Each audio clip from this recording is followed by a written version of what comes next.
বাংলাদেশের সাম্প্রতিক ইতিহাসের একটি অধ্যায়, যেটি এতদিন ছিল খবরের শিরোনামে, মানুষের স্মৃতিতে আর সামাজিক যোগাযোগ মাধ্যমে। এবার সেটিই জায়গা পেয়েছে একটি জাদুঘরে।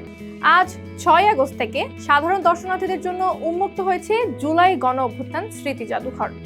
কিন্তু ভেতরে কি আছে, কোথায় অবস্থিত আর কেন একবার হলেও ঘুরে দেখা উচিত, চলুন জেনে নেওয়া যাক। জাদুঘরের পরিচয়। এটি কোনো সাধারণ জাদুঘর নয়। 2024 সালের জুলাই আগস্টের গণঅভ্যুত্থানের স্মৃতি, দলিল, ছবি, ভিডিও এবং সেই সময়ের নানা গুরুত্বপূর্ণ উপকরণ সংরক্ষণ করতেই এটি প্রতিষ্ঠা করা হয়েছে। এখানে শুধু কিছু প্রদর্শনী নয়, পুরো একটি সময়কে অনুভব করার মতো পরিবেশ তৈরি করার চেষ্টা করা হয়েছে।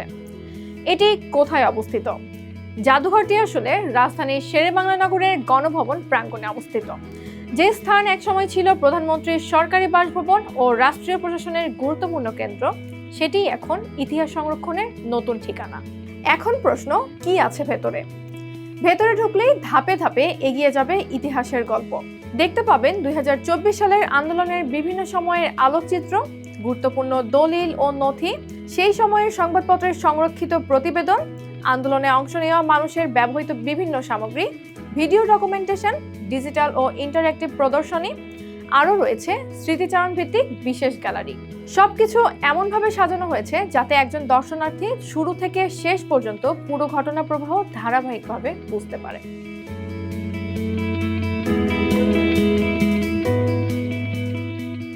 এখন প্রশ্ন, কেন যাবেন? ইতিহাস শুধু বইয়ে পড়ার বিষয় নয়। অনেক সময় একটি ছবি, একটি ভিডিও কিংবা একটি ব্যক্তিগত স্মারক শতপৃষ্ঠার বইয়ের চেয়েও বেশি অনুভূতি তৈরি করতে পারে।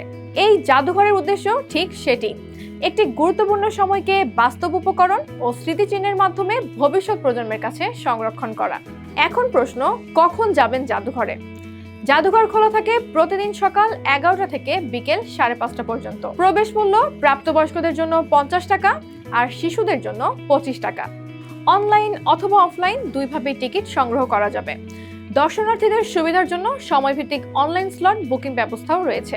অনলাইনে স্লট বুকিং এর জন্য www.july36.gov.bd এই সাইটে যেতে হবে। লিংকটি কমেন্টেই পাবেন।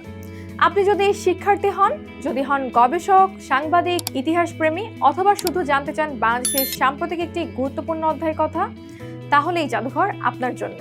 জুলাই জাদুঘর শুধু একটি ভবন নয়, এটি একটি সময়ের দলিল, একটি স্মৃতি, একটি অভিজ্ঞতা। আজ থেকে এটি সবার জন্য উন্মুক্ত। আপনি কি জুলাই জাদুঘর ঘুরে দেখতে চান? কমেন্টে আপনার মতামত জানান। আর এমন আরো তথ্যভিত্তিক ভিডিও পেতে সঙ্গেই থাকুন বাংলা টেলিগ্রাফের।